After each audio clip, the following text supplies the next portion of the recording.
Welcome to Talking Giants, presented by DraftKings. I'm your host, Bobby Skinner, here with my co-host, Justin Pennick.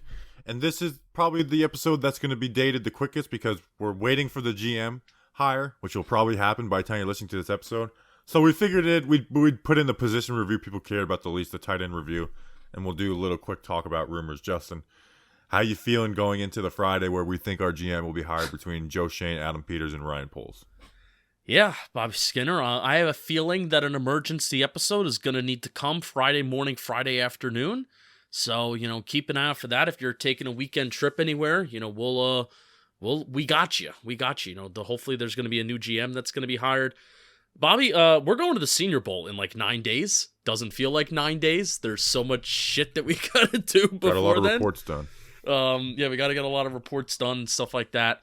I'm excited for everything that we have coming up. GM search, head coach search. I mean, good chance that they're doing head coach search while we're at the Senior Bowl. There's going to be so much going on. But I'm doing good, though. How are you? I'm doing good, and I'm doing even better because this episode was brought to us by 3 members of the new family. We got Jonathan Rung, which is a great last name because it's just like you could just add your bell. Like Jonathan rung your bell or rung his bell. Okay. Peter Joyce. Nice. Rejoice for Peter.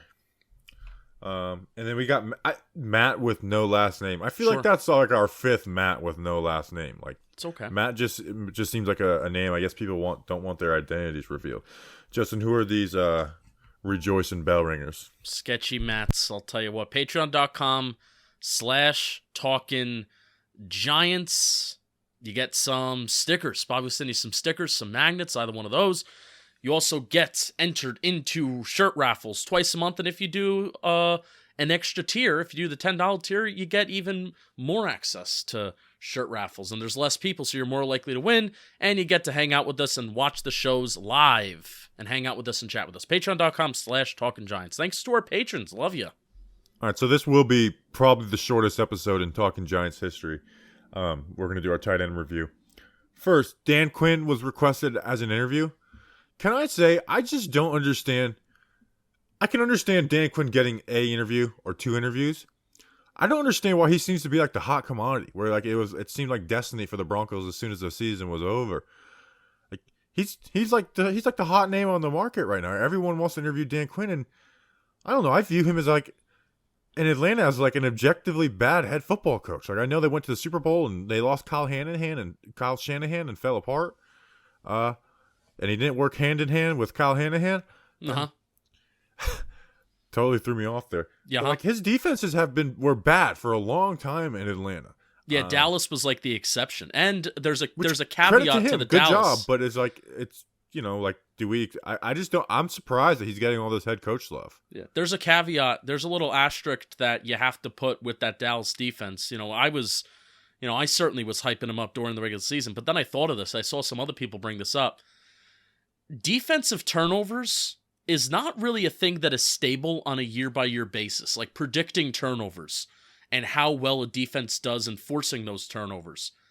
So you kind of take that out of the Dallas defense. I think they're still a top 10 defense, but they go from, I think, bottom half of top 10 on an EPA basis when you take out the turnovers, if you just look at defenses and you remove turnovers, and then you add turnovers, and then they're like a top 2 defense. So you do have to keep that in mind when evaluating the Dallas defense. And, like you said, Bobby, Dan Quinn's a defensive coach, and for a good portion of many years when he was the coach of the Falcons, they did not have good defenses.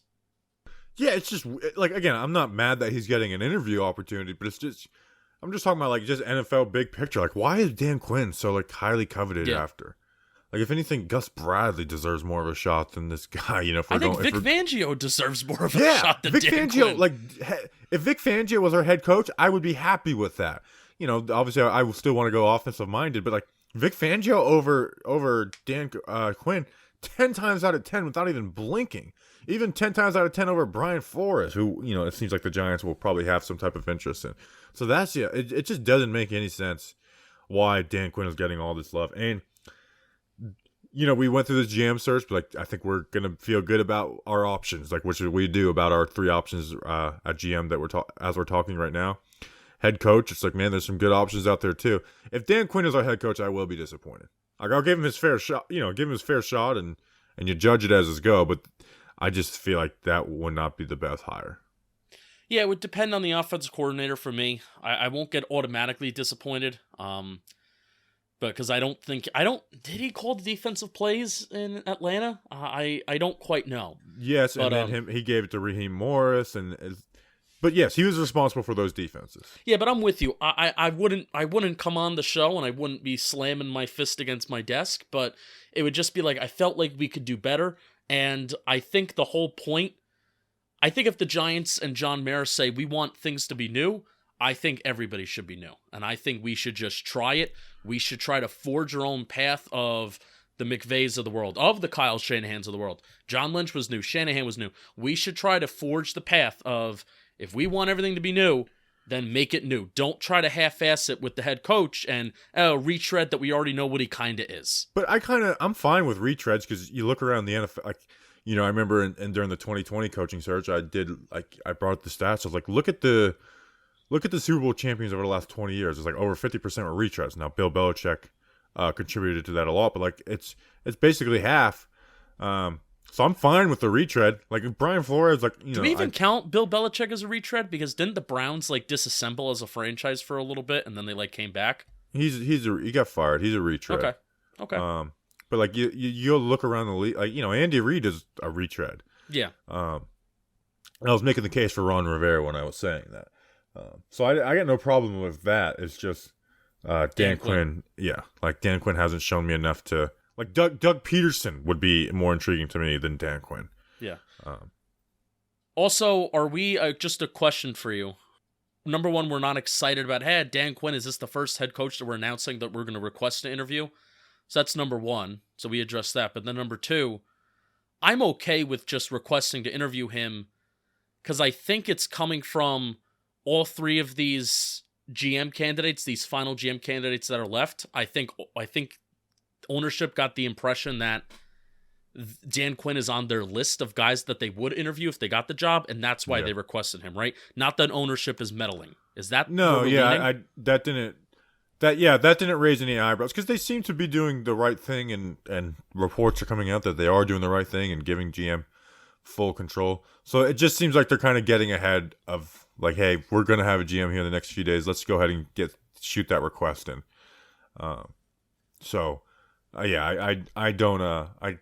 It was either one at the time. It's like, okay, they have the GM hire. We're gonna hear the news really soon, or like you said, it's like all three of those guys talked about wanting to interview Dan Quinn. So why not put in an interview request for Dan Quinn? Yeah. Jordan Ronan had the fun tweet about carte blanche. That's the phrase they used. The most encouraging thing to take from this Giants GM search, from what I've heard, that being Jordan Ronan, they're offering carte blanche to candidates to reshape the organization. The Giants' way of operating is about to change drastically no matter who is hired. And that makes me happy. Bam. How about that, Jordan Ronan? Who do we think it's going to be, GM? Joe Shane. I'm with you. It just seems like it. No one's reported that like he's the real favorite. It just everyone's just been like, kind of seems like it. They interviewed him first both times. I wouldn't be surprised if it's Adam Peters either, though. I'm expecting it to be Joe Shane, but wouldn't be surprised if it was Adam Peters. I would be surprised if it's Ryan Poles at this point. Yeah, I'm with you. Step for step. All right, any ads this week? We don't have any ads on this episode, right? No ads. Son of a bitch. All right, let's do our tight end Can I give review. an ad? We'll give a little ad. Talking football. We're starting to sprinkle in some videos, sprinkle in some posts. So Talking Football YouTube channel, not really a formal show yet, but we are doing recaps from the Saturday games that are going to be this week and the Sunday games. So that's going to be 2 videos. They're going to be coming out this weekend. Bobby did a little bit of a film breakdown on a Micah Hyde interception. He probably, if there's a cool play, Bobby will break it down with the old 22 from the postseason. It'll go on the Talking Football channel and all of our draft breakdowns. So Talking Football, go subscribe on the YouTube channel. Not a podcast yet. So go subscribe on the YouTube channel. It'll be a podcast this fall. Maybe not. We had a meeting with John Boy Media today, and they kind of said like maybe we just never do a Talking Football podcast. We just put out banger videos. Who knows? We'll see. Yeah. We'll see. It depends on how you guys react to this crap. All right, tight end review. So we did linebacker review. We're getting like the bad ones out of the way because there's actual real news right now. Tight end review. So we got Evan Engram, Kyle Rudolph, and Kaden Smith. A very underwhelming group overall. Evan Engram and Kyle Rudolph both had career lows in yards per game. Evan Ingram's was by far. Kyle Rudolph was just barely lower than his rookie season and was lower, significantly lower than all of them. You say, oh, well, Daniel Jones got hurt. I'm sure that's impacted it big time. Nope, Kyle Rudolph actually averaged 2 more yards per game with the backup QBs. Evan Engram had 4.5 yards less. So it a little bit of an impact, but still, if you went from the per game rate with Daniel Jones, it would still been a career low. Now, that being said, Evan Engram led the team in receptions and touchdowns, but was third in yards to Kenny Golladay and Kadarius Toney. And it gets viewed as not a horrible year for Evan Engram because he didn't have the drop passes that led to, just drop passes overall, but drop passes that led to turnovers, even though he did have a fumble in his first game and got booed like crazy. But besides the drops, this was Evan Ingram's worst year of his career by far. Yeah. And it seems like a group of guys besides Kaden Smith that it's time to move on from. Like, I don't think either one of these guys in Evan Engram or Kyle Rudolph are back. Yeah, and the question still remains. I guess we'll start with Engram first. The question still remains, what does this guy do well besides run a straight line fast? That question still remains. I think he's a really good athlete.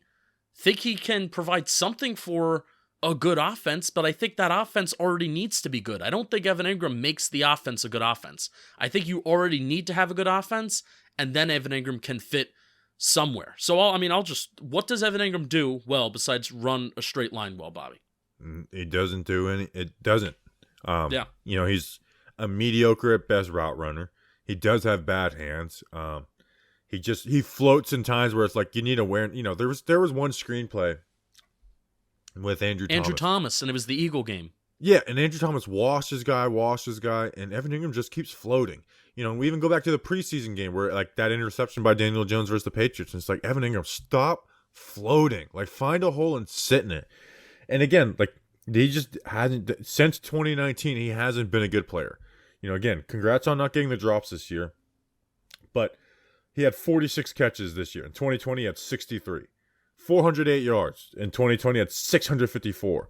He had the 3 touchdowns to the 1 touchdown. But again, he had more yards in every single season in the NFL now. 5 years in the NFL, he had never had less yards than he had this season. Guess what, Justin? In 2019, he played 8 games. He had more yards than this. In 2018, he played 11 games. More yards than this. Yeah. 27.2 yards per game this season.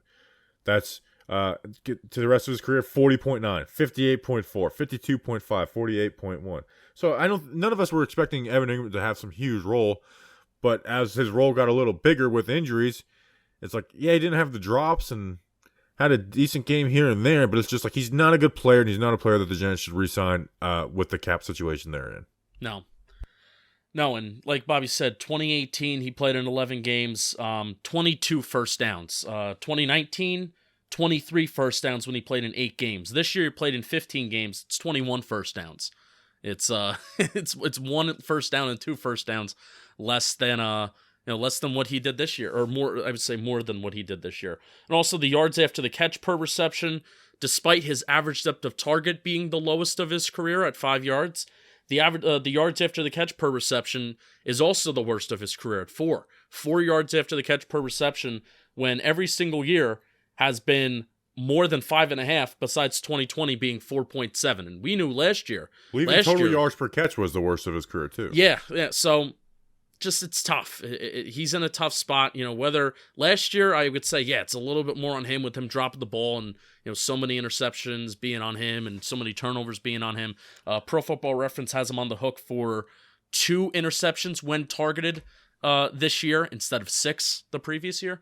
So, you could say, hey, it's not really on him. But like I said, the Giants' offense is just not good. And I think Evan Engram, we finally learned that the breakout Evan Engram year, it's not really going to come. And if Evan Engram is going to be productive, I think you need a good offense to be around him. And the Giants just don't have that right now. And I'm also done with the whole, an effort blocker. And that's what I'm kind of changing about how I value the tight end position for the Giants this draft season. I don't just want a tight end who is going to give a lot of good effort when he blocks. Give me a tight end that can freaking block. Like, that's a guy that I want. It changes your offense. It does. Don't just try. I appreciate you trying, but If you're not a good blocker, sorry. Yeah, and again, I don't think either one of us have hate in our heart for Evan Engram, the way, a lot of the fan base might. But it's just, he's just, at this point in his career, he's not a good tight end. He's better suited as a tight end 2 role and an offense that has a bunch of crossing routes. Now, maybe we get Brian Dable and they bring him back for cheap, and he does just that. But I do think it's time for the Giants to move on from him. And again, we're not cutting him. His deal is expiring. I wish him well. He's a player I will root for going forward, because if there's any player who probably deserved to hate this fan base, it was Evan Engram. And he never did. He never said peep about anything. Yeah, and again, the fan base isn't wrong for being mad at Evan Engram. Like, he's been a bad player and he contributed to the losses, especially in 2020. But he's an average at best tight end. He doesn't do anything really well, like you said, besides running a straight line. And it's not like we got Tyreek Hill at tight end either. Yeah. He's not that fast. Where it's just total game changer. So he's better fitted in a tight end 2 role going forward, and I just don't see that being on the Giants. So that's one of the 2 Jerry Reese picks that are left on the roster probably going to be gone. Yeah. Yeah. Do you think this is the very end of Evan Engram as a Giant? Man, because now you brought up Dable. It's not Dabble. I was corrected by Ron Swanson, who is my speech therapist, actually. Brian Dable. If we bring him in, then I will talk myself back into, if we just expect Evan Engram to be a guy that's going to catch 30, 40 balls every year, okay. But, we've talked ourselves into, as Giants fans, this could be a guy that could catch 50, 60, 70 balls a year. And, he could be a big playmaker. He could be a big explosive play guy, blah, blah, blah, blah, blah. Just one of those guys where it's similar with Saquon. It's similar for, a few other guys, Will Hernandez maybe. Need a change of scenery. It's just so much has kind of gone wrong. And so many reps of just so many bad memories. You need the change of scenery. But Dable's the only exception where I can talk myself back into. It's like, yeah, all right, bring him back. Sure. Change of scenery is surely be good for Evan Engram, but it's not because he's been stuck with the New York Giants that he's not a good player. It's been 5 years. He looked decent for before he got hurt in 2019. Not decent. He looked good. He looked really good. If you look through like the first 6 games, he was putting up wide receiver number 1 numbers essentially, and then got hurt. All right, next on the tight end list, a player is like, I don't think anybody likes this guy. 32 years old, Kyle Rudolph. 26 catches, 257 yards, 1 touchdown, 16.1 yards per game. We paid $7 million a year for a guy who averaged 16.1 yards per game. How many millions of dollars did we pay him? Over $7 million per year, over 14 mil total. He caught 12 first downs this year, and he got $7 million. 32 years old. He's got a $7.4 mil cap hit next season. 2.4 of that's dead cap, so you'll save $5 million if he's cut. I would be shocked if he's not cut. He just wasn't a good player. He's a good blocker, but again, you can't be paid that much and be just a good blocking tight end. So we can go sign good. We can just add an extra offensive lineman out there. Like he added nothing to this offense, and especially so because of Daniel Jones' lack of ability to throw the fade ball. Because it's like, okay, that was the one thing that Kyle Rudolph was significantly added in the passing game, was in the end zone. He could just go up and get it. And Daniel Jones and him never had that. Daniel Jones hasn't had that connection with anyone. Mm-hmm. Let alone the fact that the fade ball is one of the worst play calls in football in general. This may just be like in that. This is this in the Patrick Omeme contract stratosphere, where it's just like clearly from day one this was totally screwed up. Yeah. At least Omame was at a position of need, sorta. But what they signed him for 3 years. We were perplexed when they saw Rudolph. It's like, how does this make sense? It's like we were just kind of like, they have to trade Engram. It doesn't make sense to bring Rudolph and restructure Levine Toilolo, and oh well. And they offered Hunter Henry money too. That's also the strange thing. It's Kyle Rudolph was their backup plan at tight end. Now, maybe they knew that they weren't going to get Hunter Henry, but they clearly prioritized tight end this offseason, but they still decided to keep Evan Engram, and they didn't use him any differently. Like, they actually used him the second half of 2020. His yards before the catch was significantly more than the rest of his career, and they put him out wide, and they didn't continue that momentum that he kind of built for himself towards the second half of 2020, where it was a little bit of momentum, and I thought in my brain, okay, use Evan Engram out wide, and then Kyle Rudolph can be your inline tight end, and it just never worked out that way. Never. No, they really didn't even use those guys together. Like when Kyle Rudolph was on the field, they'd either be 3 tight end sets, like super heavy package, or they do 2 tight end sets with Kaden Smith or Myrick, and it's like, okay, this is clearly a blocking scheme. And don't get me wrong, he did impact the pass game as far as a pass blocker. Like he helped Nate Solder out a lot, and especially at the beginning of the season when Nate Solder was at his worst. Yeah, the New Orleans game, the big John Ross touchdown, that's a max protect 12 personnel look, and John Ross runs a post route, and I think it's Rudolph that's staying in there to block and allows Daniel Jones time to step up in the pocket. So yeah, he was big there, but that's just not enough. You don't sign not enough somebody to get this contract. $7 million to be a backup tight end who blocks well. You can't. Or even just a backup, just a 32-year-old backup tight end in general shouldn't be getting that type of money. Now, he missed all of camp with the foot injury. Yeah. I don't know how. I don't think that really affected him. I'm sure it affected him some, but I don't think it changed his total season around. He did look better. Now, better is a relative term, I guess. He did look better as the season went on. Like, think of that. I think it was the Los Angeles game, where this is actually my question to you. What was that? The Rams or Chargers? There was some game where he had like a 60-yard play. It was the Bucs. It was the Bucs. Sorry, excuse me. I thought it was against Chargers. So, some play where he had like a 65-yard play. And a lot of that was yards after the catch. So let's just say it was 50 yards after the catch.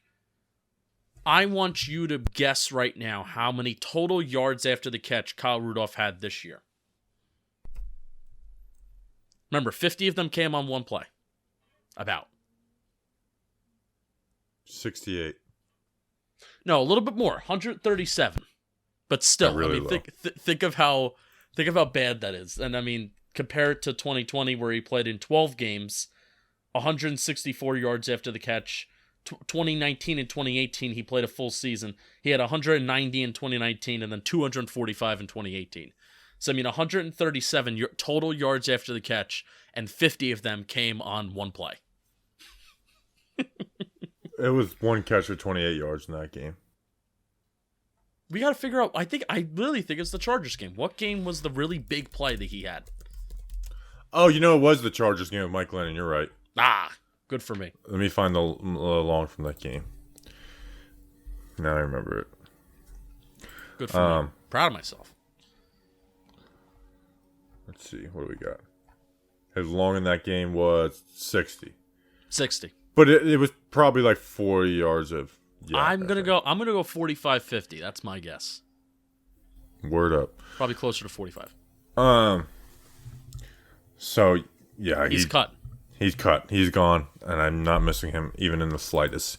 Never once a Giant's always a Giant. Do that for Kyle Rudolph.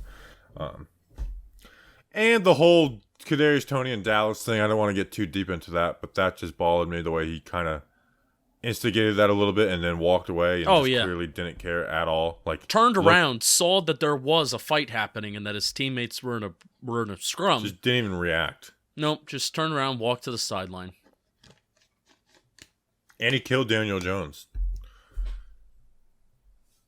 Did he kill Daniel Jones? The concussion. I don't really blame that 100% on him. But he didn't help. Our third tight end, and here's the one I love the most. Kaden Smith. 24 years old. A 100% catch rate. People don't talk about that enough. He only had 3 catches for 33 yards, and they came in with Evan Engram out the first 2 games of the year. You don't have that. He had a couple nice catches versus Washington, and then a 9-yarder versus Atlanta. Now, he did spring Saquon's best run of the year as a lead blocker, but the knee injury, obviously, he missed half the season with the knee injury. It looks like we finally got our wish, at least for a brief period of time. Kaden Smith should be the Giants' tight end 1 for at least the start free agency. Yeah, at least to start free agency. I'm also pretty in on drafting a tight end right now. I'm getting excited with some of these guys that are going to be going to the Senior Bowl, like Jake Ferguson, McBride out of Colorado State, which I think in your mock draft video, little draft talk, didn't you pick McBride in like the 5th round? 4th or 5th. He's not going to go that low. Yeah, I think he may be like a second Mid-season round mocks, their mocks are always screwed up. Yeah, but I think he may be bumped up to a He's second a rounder. beast. I really like McBride.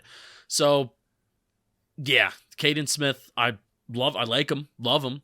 Was he, in the brief time, this is a question that I have for you, in the brief time that he was here in the games that he played, did he look like as much of an impressive blocker in 2021 that he did in 2020? Yeah. Now, that being said, the teams had adjusted to the Giants' pulling gap scheme where they just started spilling inside on guys, so it was hard for him to make the plays. But, like, you know, they did that to him in versus Washington, and Kaden Smith, like, kept his head on a swivel, flipped his hips around, and sprung Saquon Barkley's best run of the season. So, you know, credit to him that. So, Kaden has never been like a dominant inline blocker. He's gonna have some dominant plays, but he's never gonna be like a dominant inline blocker. But he's just, to me, he's solid. He catches everything that comes his way.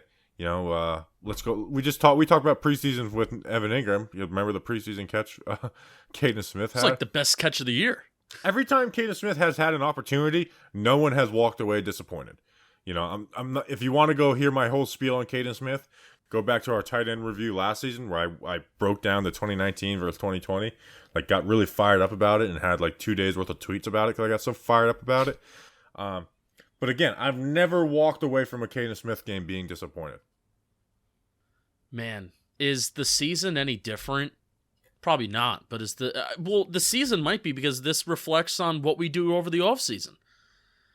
You keep a guy like Kevin Zeitler, you can restructure his contract, and you just say, Kaden Smith, it makes sense for him to be a tight end 2 or a tight end 1 next to Evan Engram, and those guys can actually split reps.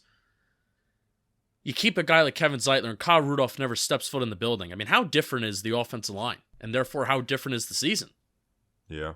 You know? I agree that definitely would have been the smart move to make.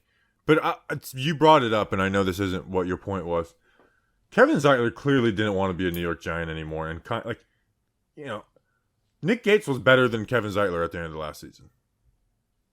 Right. And Andrew Thomas. Like, by the end of the season, Kevin Zeitler was the 3rd best offensive line. He was definitely done with New York.